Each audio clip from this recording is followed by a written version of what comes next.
Buenos días, yo soy Reinaldo Thompson, profesor de la Universidad de Guanajuato y arquitecto de formación por la misma universidad, con estudios de doctorado en estudios estéticos por la Universidad de Texas en Dallas. El día de hoy participaré con la ponencia de Western Roundtable of Modern Art, específicamente hablando sobre el tema de la participación del arquitecto Frank Lloyd Wright.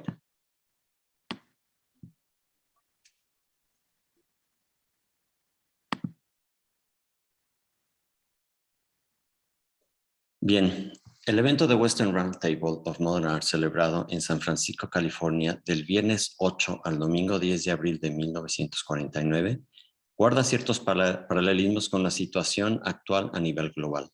Recordemos que el conflicto bélico de la Segunda Guerra Mundial terminó en 1945 y en dicho evento los Estados Unidos jugaron un papel determinante para la derrota del régimen nazi. El día de hoy, 71 años después, nos encontramos en una situación de emergencia global provocada por el virus SARS-CoV-2 que originó la pandemia de COVID-19. Una vez más, el protagonismo de los Estados Unidos es evidente culpando a China del origen de la enfermedad, especialmente por el anterior presidente de Estados Unidos, Donald Trump. La mesa redonda organizada por la San Francisco Art Association incluyó una de las figuras más importantes de la arquitectura, el conocido y polémico arquitecto americano Frank Lloyd Wright, aquí en la foto. Autor de construcciones icónicas como la Casa de la Cascada, el Museo Guggenheim de Nueva York,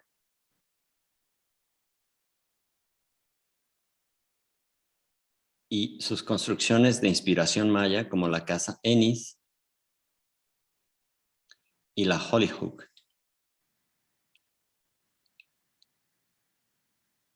que como remarca Janelle Sara, tuvieron un tratamiento hollywoodesco apareciendo posteriormente en películas como Blade Runner. En las casas de inspiración maya, cuya principal característica es la ornamentación con paneles en bajo relieve, inspirados en la cultura mesoamericana, Wright parece ir en dirección opuesta al ensayo Ornamento y Crimen, escrito por el arquitecto austriaco Adolf Loos, publicado en 1939. Tal vez una de las frases más importantes en aquel ensayo sea la que reza: la evolución cultural equivale a la eliminación del ornamento del objeto usual. Regresando a los temas tratados en la mesa redonda, el prominente arquitecto debatió conjuntamente con los integrantes de la misma sobre conceptos de belleza, arte moderno, artista moderno, entre otros términos no menos polémicos al ser abordados por Wright. Baste recordar la sesión del viernes 8 de abril, donde dice odiar el término arte moderno, dado que desde su perspectiva se ha convertido en cliché. También argumentó que para él los museos son una morgue, aun cuando en esa fecha ya había recibido la comisión para el Guggenheim de Nueva York y tenía varios años trabajando en el proyecto.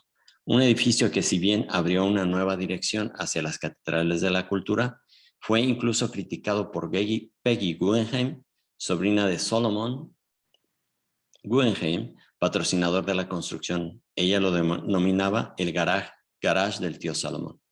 El edificio, emplazado frente al Central Park de Nueva York, cuenta con una rampa que permite al visitante apreciar la colección, descendiendo la misma después de haber subido mediante el elevador central. En 1967, 18 años después de The Western Roundtable of Modern Art y 8 después de la apertura del Museo Guggenheim de Nueva York, Guy Debord publicó su texto La Sociedad del Espectáculo. En él, Debord hace un análisis de la mediación del ser y las imágenes describiendo a la sociedad de esos años como la declinación del ser en tener y de tener en simplemente parecer. Lo anterior sirve para enmarcar la obra del reconocido arquitecto americano Frank Gehry, quien proyectó el Museo Guggenheim y fue inaugurado en 1997. Las formas y materiales del edificio producen sin lugar a dudas vistas y perspectivas espectaculares que, sin embargo, no hay una directa relación con los espacios interiores de planos horizontales y muros verticales donde se cuelgan las obras. a veces pictóricas, que requieren superficies verticales en contraposición al barroquismo de las formas externas. Sin duda, la obra arquitectónica se convierte en un elemento escultórico en el contexto de una ciudad postindustrial. Regresando a la mesa redonda, Wright en un momento dado dice desconocer obras arquitectónicas destacables durante la primera mitad del siglo XX. Recordemos que para esos años Le Corbusier había construido la Villa Savoy, 1928-1931, la cual llevaba casi 2 décadas de existencia. Un caso no menos importante, pero tal vez desconocido, desconocido para Wright, fue el pabellón de Barcelona, construido en 1929.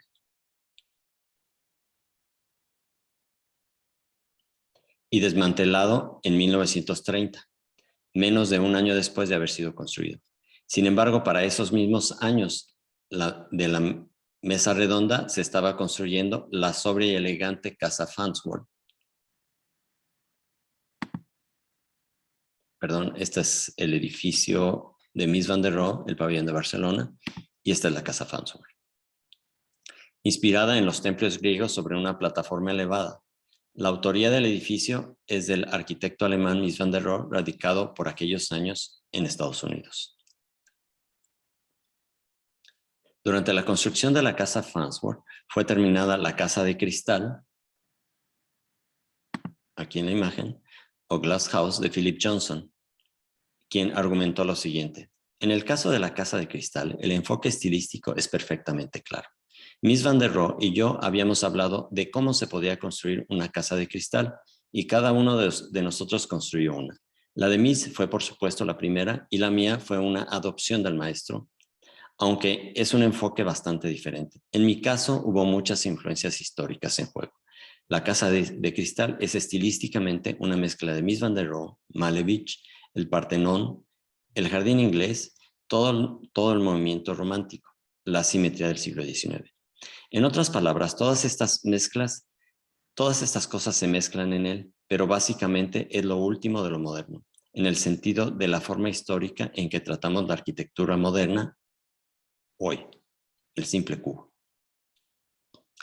No olvidemos que además de todas las influencias que menciona Johnson, para la ejecución del proyecto de la Casa de Cristal, también fue un promotor de la arquitectura postmoderna con el edificio de AT&T.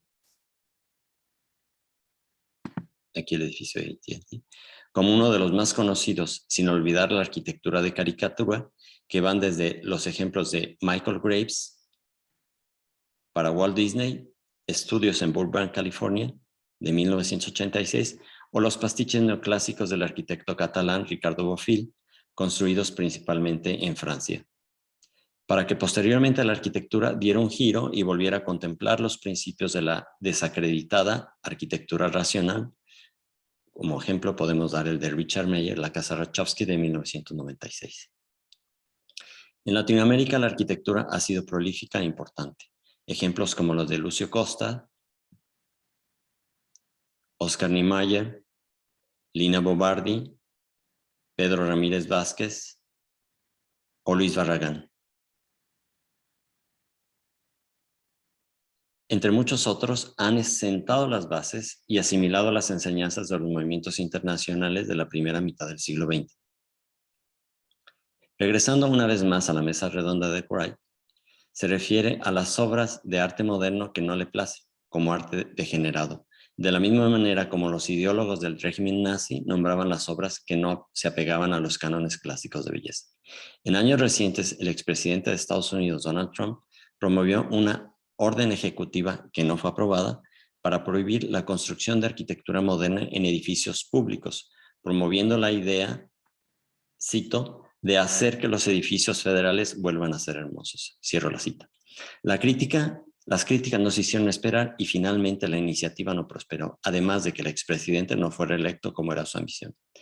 La no existencia de obras importantes de arquitectura durante la primera mitad del siglo XX bajo la visión de Wright es como desconocer en nuestros días casos emblemáticos de obras realizadas por Eduardo Souto de Mora, Álvaro Siza, Rafael Moneo, Luis Barragán o Tadá Bando.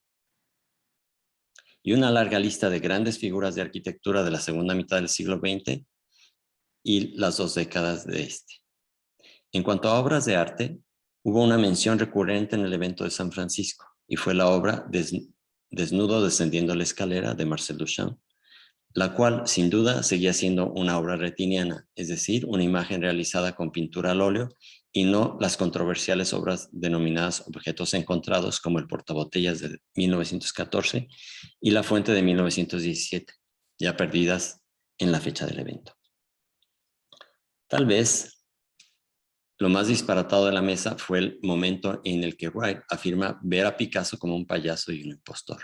Momentos antes se discutió sobre el agravio hecho por Wright al decir que el museo, el de San Francisco, no tenía nada más que basura o algo por el estilo.